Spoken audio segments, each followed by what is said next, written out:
Good morning, good afternoon, and good evening to everyone who have joined this session.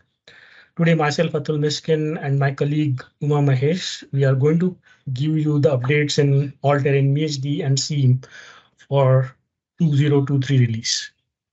So this slide just shows the agenda for today's webinar. And as always, this is we have a lot of updates. So me and Uma will be sharing the presentation. So first few topics will be covered by me, and the Altair SEAM topics will be covered by Uma. Okay, so to start with, the first topic that we want to discuss today is about exterior noise post-processing. Let's go through some of the basics in this. Some of you guys may be already aware of this, but I thought just to cover some more basics here. So near field exterior noise, or basically 1 meter distance noise of powertrains as well as for e-motors, is one of the industry standards to measure their NVH performance. So this image shows you that it is a standard test setup. Here you will see that there is a powertrain, and then you will have the arrow of microphones, which measures the distance, which measures the sound pressure level at a particular distance. And this test setup is, you see here, there are some wedge kind of structure. So this is the anechoic chamber, which means it simulates a non-reflecting boundary condition. So this is a very standard test setup for measuring near field exterior noise for powertrains and e-motors. In the simulation world, we do have the similar setup in which you do have the powertrain structure which is radiating, and there is a near field acoustic mesh, there is a non-reflecting boundary condition, and this kind of setup is already there. In OptiStruct, such kind of problem is solved by three methods. One is infinite element method, and the second one, which was recently introduced, is APML. You can also do the sound pressure level and sound power level predictions using RADSND, but in that you don't really necessary to have this non-reflecting boundary condition. So once you do these simulations, you can get the sound pressure levels at the microphone locations at some distance from the powertrain. And you can go through these, compare the sound pressure levels at different microphones, and then there are different design parameters to achieve the targets. Like you can work on your structure of a powertrain or e-motor, you can do topology or topography optimization, you can think of putting some damping treatments on the radiating surfaces, and also many times there are cases where the users would like to encapsulate the radiating structure, or basically your powertrain or e-motor. That is called as acoustic enclosure. So this is in general a high level overview. In case of simulations, the typical workflow is users will like to characterize the forces. So in case of internal combustion engine, we can characterize the combustion forces, or in case of e-motors, it is possible to characterize the electromagnetic forces. Then these forces are applied on the structure, and we do vibroacoustic analysis, and we try to predict the sound pressure levels in and around the powertrain or e-motor. Once we have that, we can plot the response, and we would like to do some more analysis. Like we would like to see the radiating surface, we would like to see the waterfall diagram, we would like to see the directivity plots, also the sound pressure level distribution. Once this basic diagnostics is done, then in the end, we would like to do the optimization like topology or topography optimization. Maybe we would like to do some identify the radiating surfaces and put some ribs there. And if it is e-motor, we may want to work with the stator tooth parameters.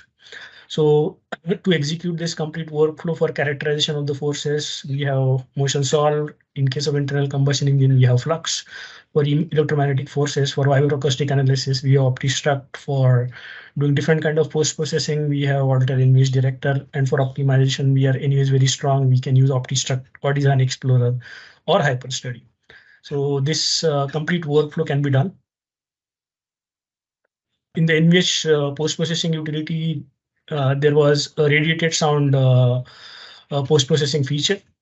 which was initially designed to post-process the results coming from RAD card, or this was basically for ERP kind of analysis. Now this post-processing utility is enhanced now. In addition to ERP, we have added a new tab or new option of exterior noise. And with this option, you can read in the result files which are solved by OptiStruct for APML or infinite element method. The result files can be loaded. You can plot the response in a linear scale along the x-axis, or it is also possible to plot the response in the octaves. And there is a seamless way to plot the structural contribution. You can also do directivity plots. There is a possibility to do sound pressure level distribution also. And the work for hearing the sound is a work in progress. We have made a good progress in that. I will show you some glimpse of it, but so far you will be able to do everything till sound pressure level distribution. So let me show you the video.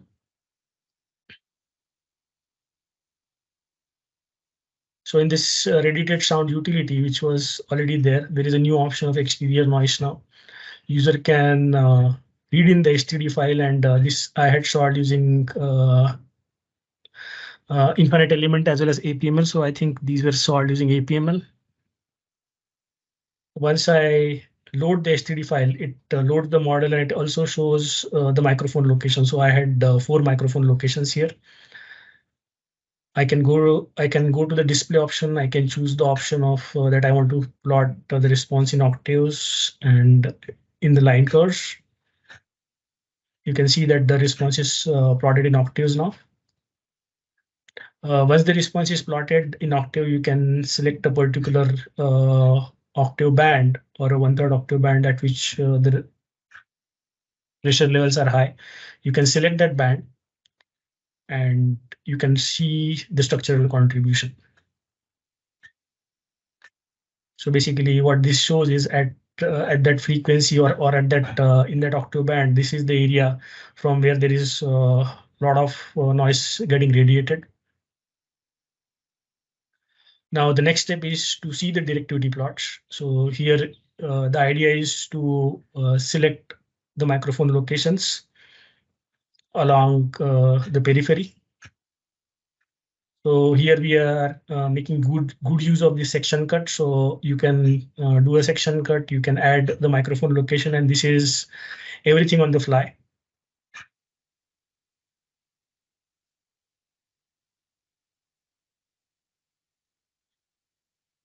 So these microphones are added, and you can just display, and you will see the directivity plot. This will show you the noise radiating pattern of at this particular octave band.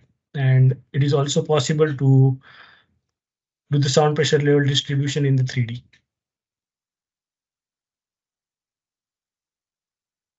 Now this is the directivity plot. It is possible to change the scaling of the contour.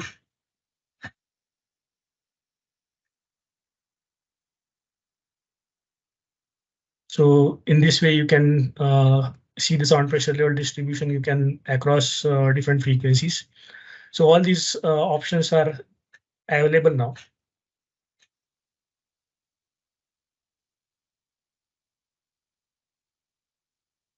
Now, let me show you the work that which is currently in progress, and that is to hear the noise. So the idea is the result files or the results which are generated by OptiStruct, we should be able to hear the noise. And we are going to provide one option here to audio. So what it will do is it will convert the frequency domain data into time domain data, and it will be possible to hear the sound. Are you guys able to hear it? I'm not sure, but the idea is to hear it. Yeah, we are. So this is, yep. So this is just one sample, and this is something we had recently generated. So for one of the e-motor. Once this is fully stable, so instead of just looking at the curves, users will be able to hear the noise and also do the subjective evaluation. The next topic is deterministic optimization, and here we are going to cover about the new enhancement in which we can update the assembly with optimized values of design variables. Just to recap, we first introduced deterministic optimization in 2022.1. And first, initially, it was introduced in Unity, then it was introduced in Classic, and there were a few more enhancements which were done. Then in 2022.3, we came up with the assembly update, or basically how to update the assembly with optimized values of design variables from the post-processing side. And here we also showed one case study which was completed by Mahindra for their road English load case. Now in 2023, I'm going to present about this enhancement in which we have introduced this option to update using the pre-processing side, and also going to show you a new case study in which from Mahindra, in which they have used our infrastructure or this optimization workflow to achieve their road engine load case. And there are further plans to further enhance this utility, and a few of the things are listed here. Like we want to define the response constraints and objectives directly from the result file, and also do some enhancements with respect to design variables,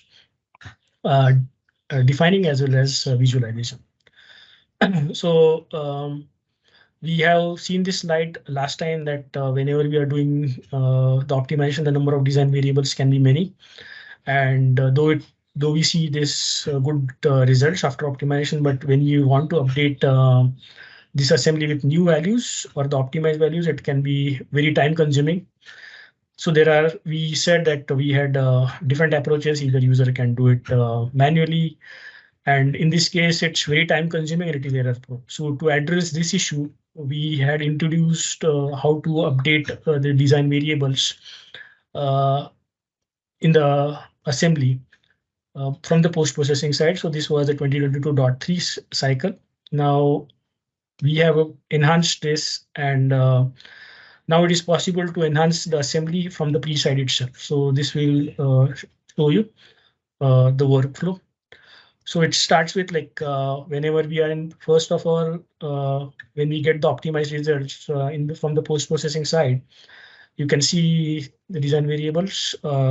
Here you can review the design variables, how they are changed, and there is an option now from where you can export out the new values of the design variables or the optimized values of the design variables.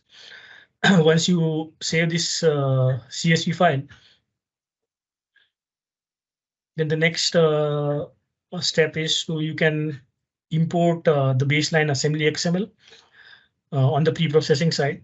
And now in the mapping tool, there is a new option called as optimized design. And here user can basically read in the CSV file, which was exported from the post-processing utility, which has new values of the design variables. And as soon as you load this file, you will see the list of the design variables, and their baseline values or nominal values and their optimized values. And you can click on the option of update. And as soon as you click the option of update,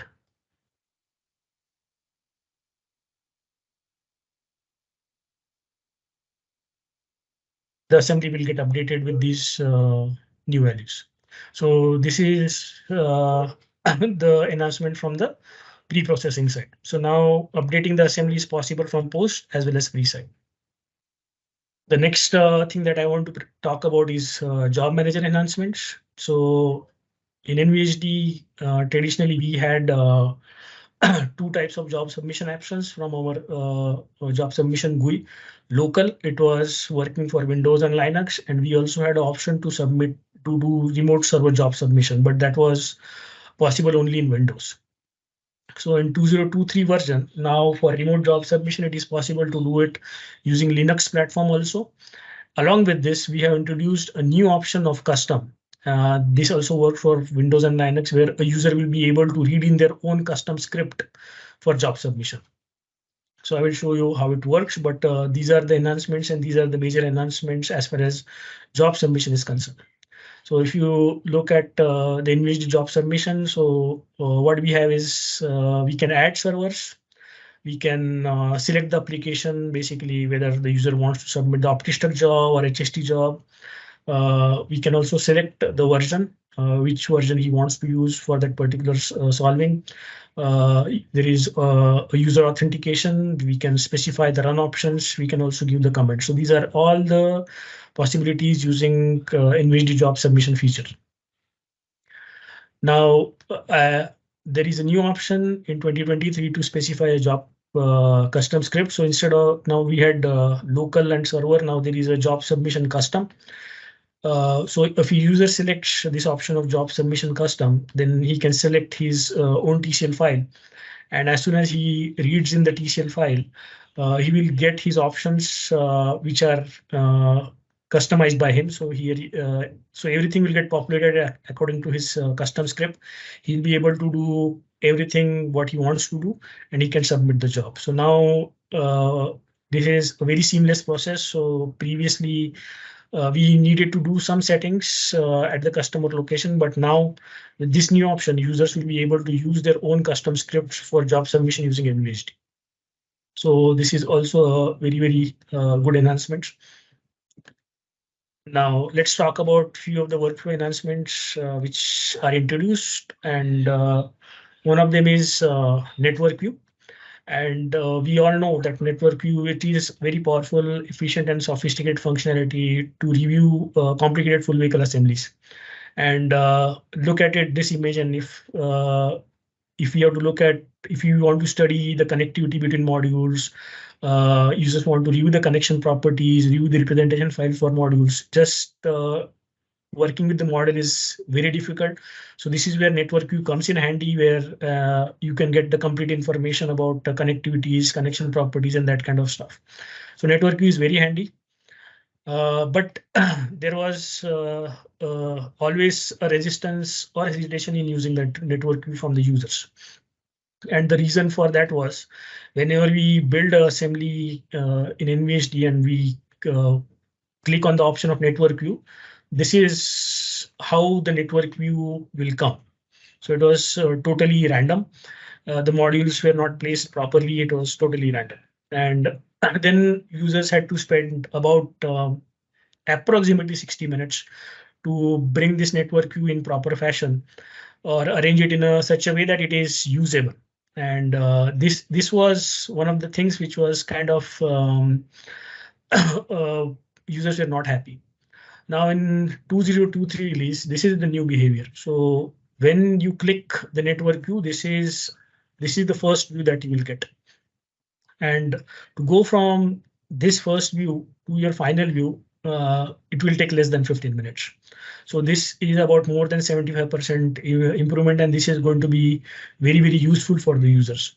So what we are doing here is, so basically, the components from front suspension and rear suspension, left-hand side and right-hand side, they are arranged in the respective zones. And this is what is the first step that will happen. And then users don't have to, worry about, they don't have to go around the complete network view and find out which is my front left suspension, which is my front right suspension, and arrange them.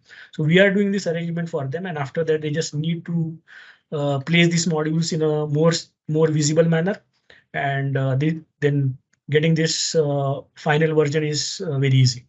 So this is a very good enhancement.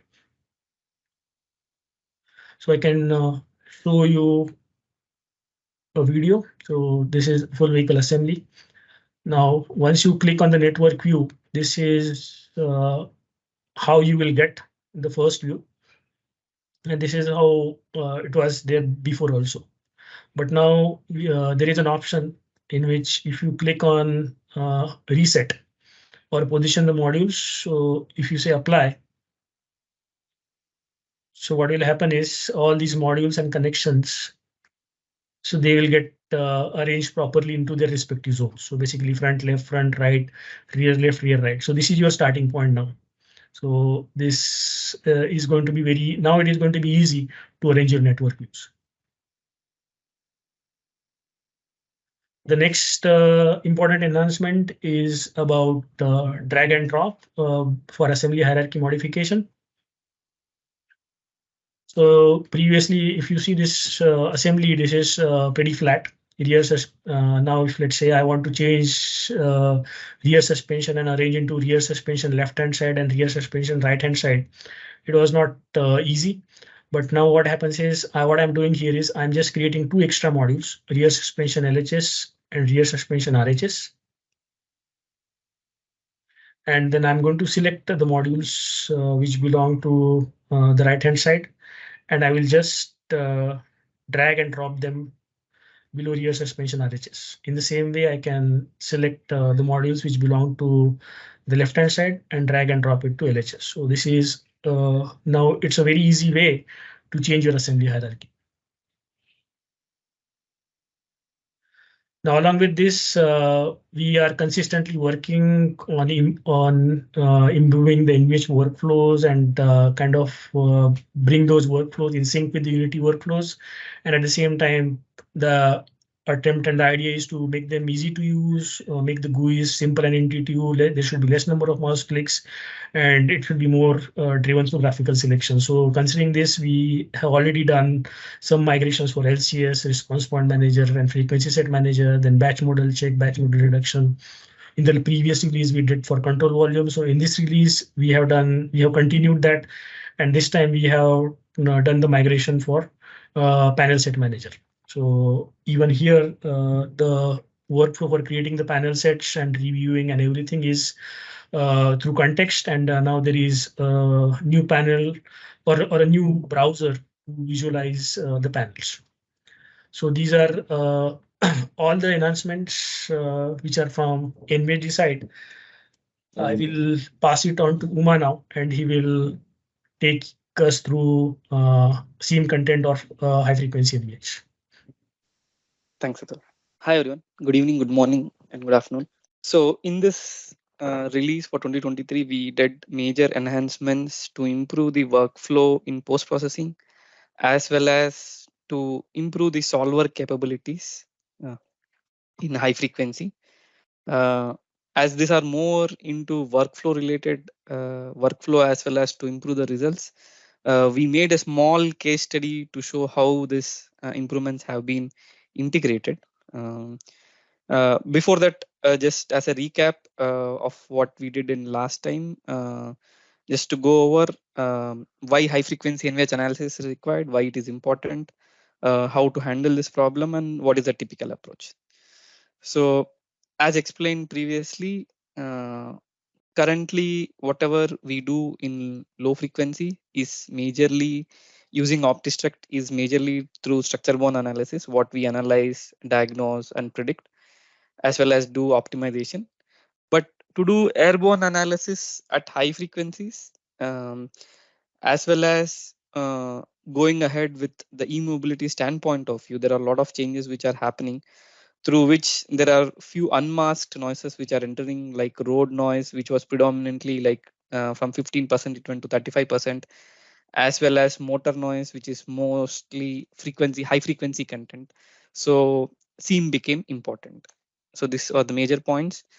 uh, how to handle this problem, as FEM and BM are not that suitable, because as you can see, if customer wants to solve till 10,000 hertz, you will get close to 1 lakh acoustic modes and 5 lakh structural modes, which is very difficult to be handled in FEM and BM. As well as you, as a user, he cannot use any of those informations from FEM, because there will be a lot of modes at high frequencies and you can't express or do some diagnostics. So energy methods are best and way simpler to understand and predict the noises. So that's why SEA came into picture, and where scene plays a major role.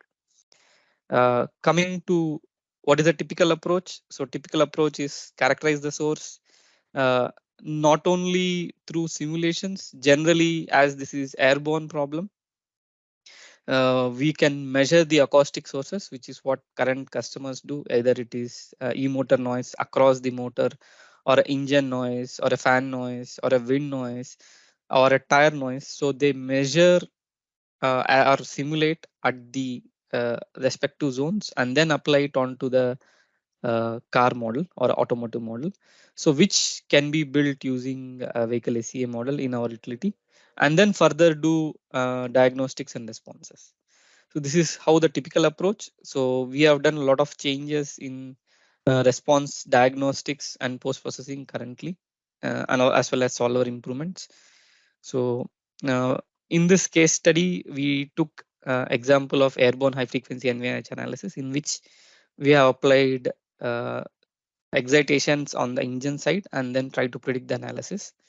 So a typical SEA model consists of structural subsystems, which majorly radiate or which majorly helps in transferring the energy into the cabin, like what is shown here.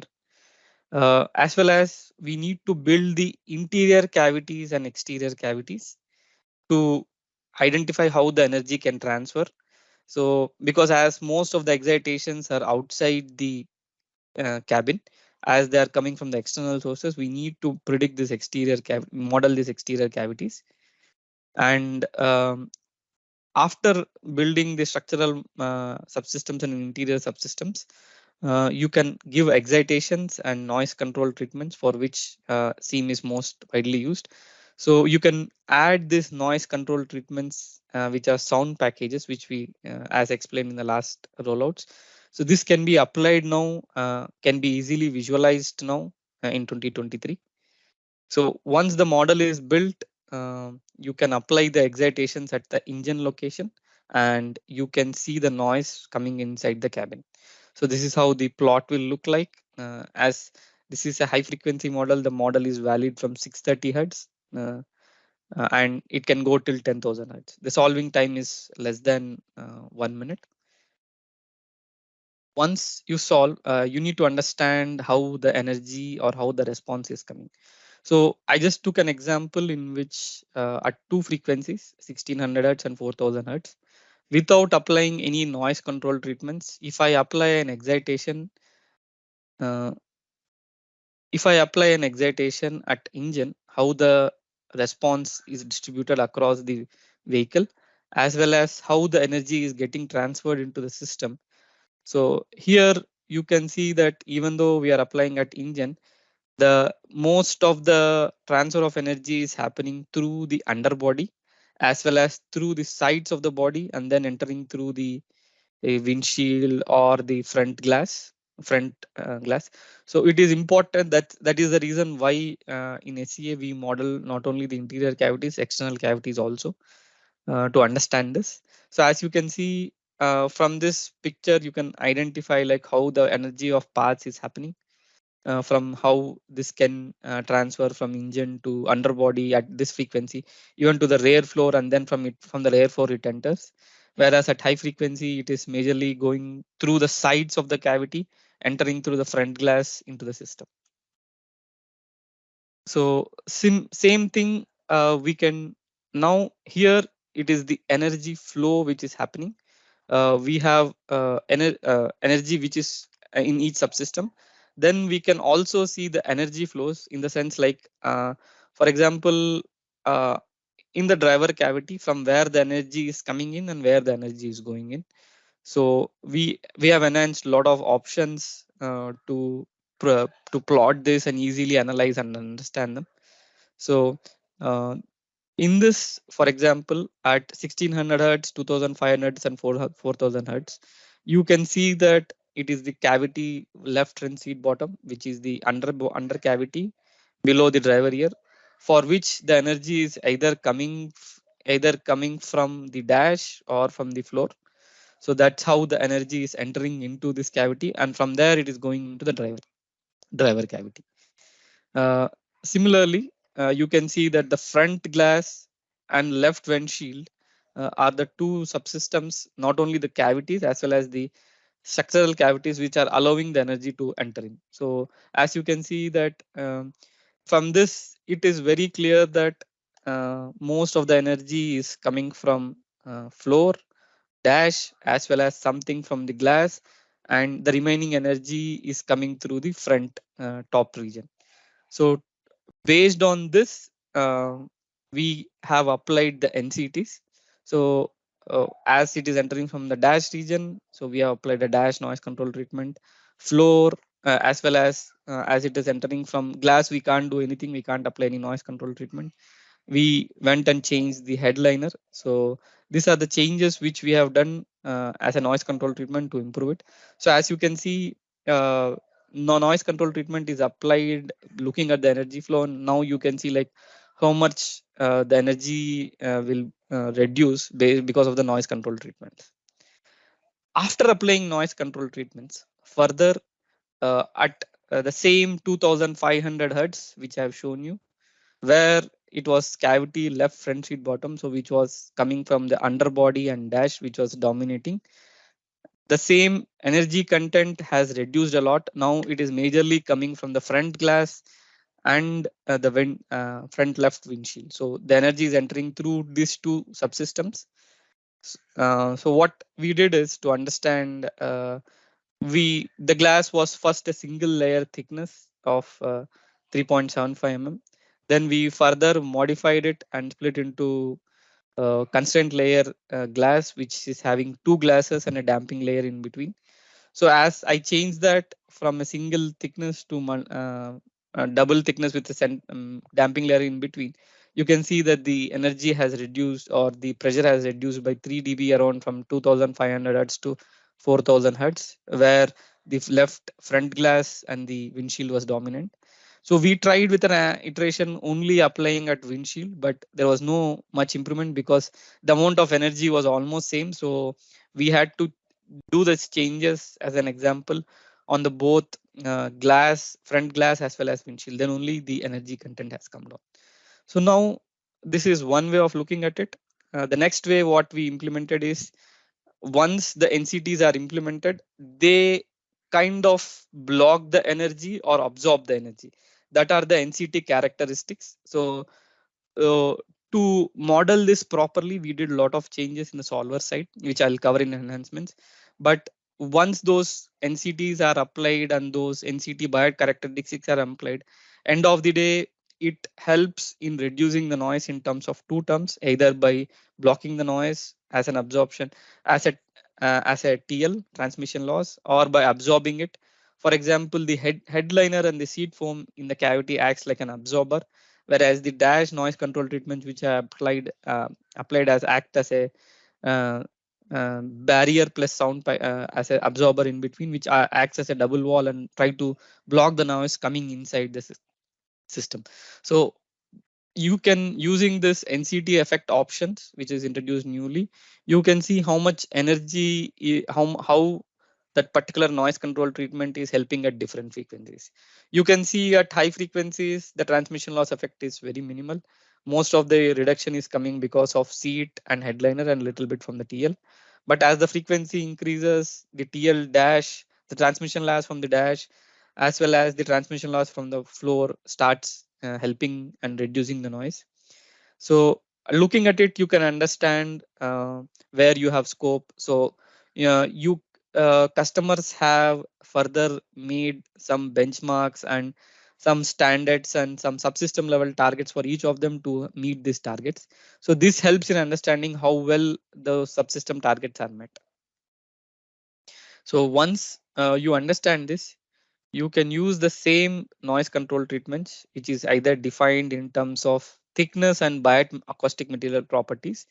You can define them in DOE like I've shown in last rollout.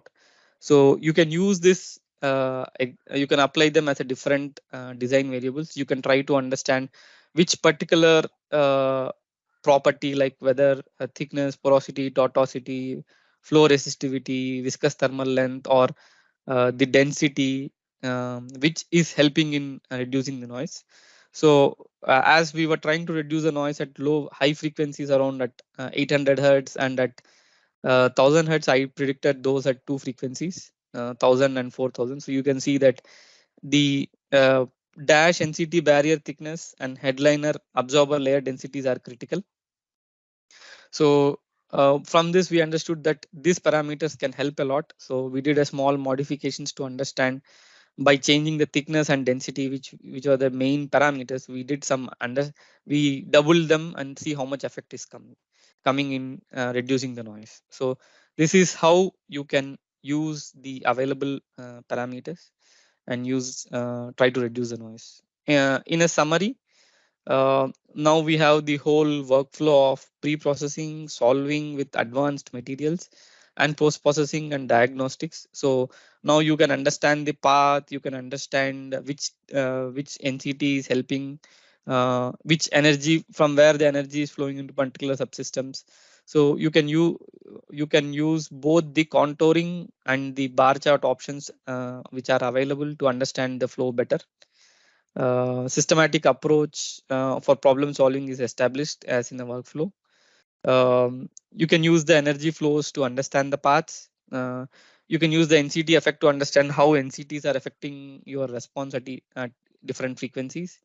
And you can use DOE to characterize and design your NCT parameters and understand the sensitivity of each parameter. Um, so this is the overall case study which we did to understand how from engine the energy is getting transferred into the cavity, driver ear cavity, and what all iterations and what all diagnostic tools are available to understand and reduce the noise. Uh, Going ahead, few enhancements which we did in 2023. Now, with the new 2023, we have expanded the number of models. Now we have fiber advanced, foam, viscoelastic layer, and mass layer. 4 new material models are added, which helps in improving the, which helps in predicting the TL and absorption better. Now once these models are integrated, in which we can apply all the bad properties. Now we have 3 levels of model. One is fiber, when you have very less properties like before: solid density, fluid speed ozone, and flow resistivity. With fiber advanced model which is introduced now, you can even apply tortuosity, porosity, tortuosity, viscous characteristic length, thermal characteristic length, and viscosity in specific heat ratio and Prandtl ratio. And if it has some stiffness also, you can use the foam model and add its Young's modulus and Poisson's ratio. So this is how the biopedal support has been improved. So this is what we actually, there was integration issue, so we went for an extension for this, and the reason for extension was to have a better results. Now you can see with this new foam model, before we were using a fiber model, now with the foam model, the results were much close, and they were matching with the benchmark better. The other important change which we did was in some places and in some industries, you have some complicated subsystems where there are some stiffener pads, there is some reinforcements, which is difficult to model in SEA terms, as SEA is majorly based on few properties and property types. So it becomes difficult to handle such complicated structures. So what is introduced in this step is, you can you can split the same subsystem in low frequency. You can make this in FEM, you can split it into an individual part. You can solve till the required frequency. As it is a small part, it can be solved in FEM. Then you take the model properties of it. Then you calculate the difference between the seam and the FEM, and try the difference is being then projected onto SEA subsystem, so that the results become more accurate and it can represent this SEA model, this uh, critical structures which integrated geometry easily as well as in a better way. So in this way, you can improve the accuracy of that particular subsystem and that region. So this has been integrated and has been called as a stiffness multiplier inside SEA subsystem. So apart from this, there were few requests from customers like GM. They want to visualize the NCT parameters. So previously we were using the SEA subsystems to visualize.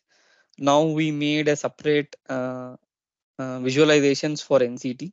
So it comes as a layer below the subsystem. So as based on the direction, it will show which side it is being applied. It as well as it can identify to which subsystem it is added, both structural and acoustic. In this way, it is easy for a user to visualize them, edit them, understand whether the applied phase is correct or no. This is an enhancement. Previously, we user has to go inside, click on each subsystem and see which side it is applied. So that manual work has been reduced here.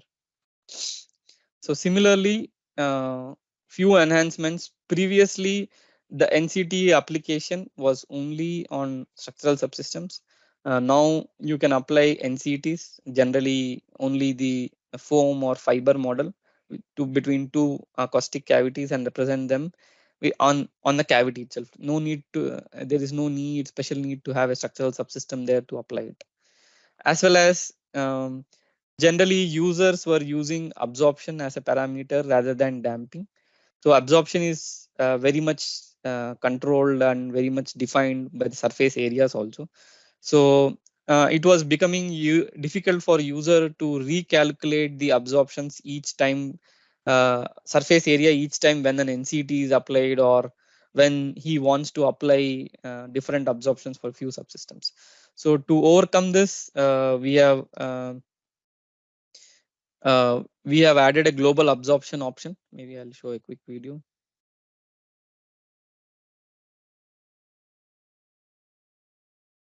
So here you can see that there's a global absorption option as well as noise control treatments which you can apply.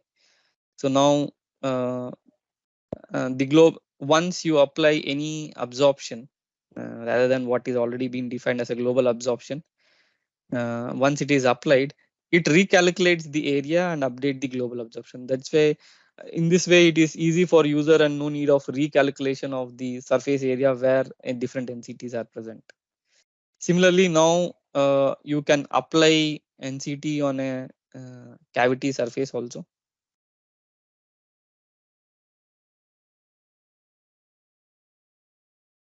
So you can apply them and define the percentage area coverage also. So automatically even the global absorption from NCT is also possible. Previously this was not possible. This is the overall progress on the seam side. Thank you.